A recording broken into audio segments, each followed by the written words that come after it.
Oh, here we go. More warning lights. Dead bulb? Let's see. Now I've just had the brake light bulb, indicator bulb, and reverse light bulb warning all pop up at the same time. Coincidence?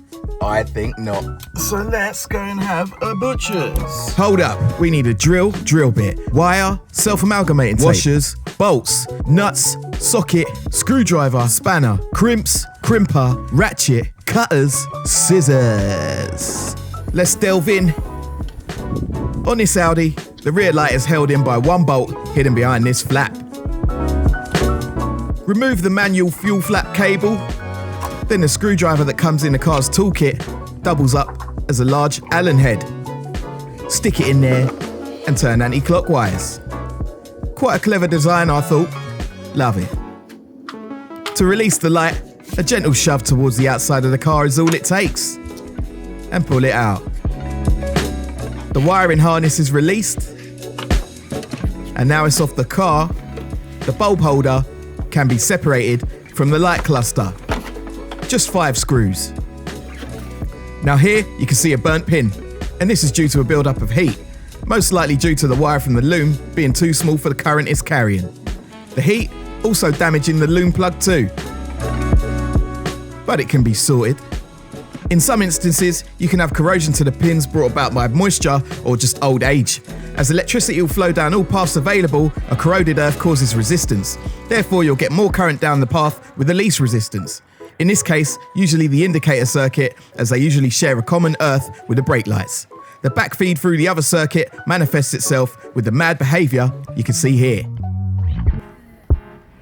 So from that earth pin, you can follow the track where it meets the bulb holder. My plan is to add a new earth by bypassing that burnt pin. Here looks like an ideal location. The bulb needs to come out or I risk breaking it. Then a 6mm hole gets drilled right by the track. You'll see why.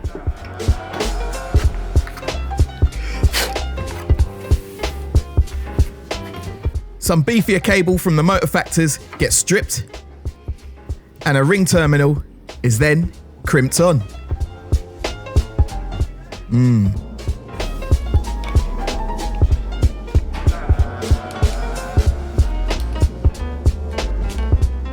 Yep, so solid. 3 to 4 inches of length, then cut off, stripped, and a male bullet connector can then be crimped on. Then I wrapped it with self-amalgamating tape to keep it OEM and watertight. Back to the bulb holder. I put a bolt with a couple of washers through that hole. As it's conductive, we now have an earthing point to attach our newly made cable. Let's get it on. You see it? Cable goes on, followed by a washer and a nut. Ratchet and spanner nips it up nicely. Top job, geese. That ain't going nowhere.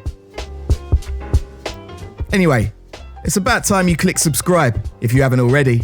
I appreciate you. Now the cluster gets a reassembly, not forgetting to put the bulb back in, and then tightening up the 5 screws using that Audi hybrid screwdriver. Back to the car, I'm going to pull out this rubber bung that the wiring harness runs through. Another length of that cable can be fed through the bung and then into the interior of the car. You see it? On the inside, the end is stripped, being careful to not let it touch the battery. Another ring terminal is crimped on, just like that. And luckily for us, there's a factory ground spot right here. I used this in the past to wire my amp for my sound system. Video on that, top right. A cheeky 10mm socket gets that off, and a new cable can be attached and then tightened. On the exterior, the cable is measured to match the existing harness and then cut. Strip that end. This time, a female bullet connector is crimped on. More self-amalgamating tape to keep it tidy. It's handy stuff as it sticks to itself and eventually forms a rubberized seal against the elements. Nice. I used brown cable as a lot of cars use that colour as standard for earthing wires. The bung goes back in, don't forget. Our new cable we made is united along with the cluster harness.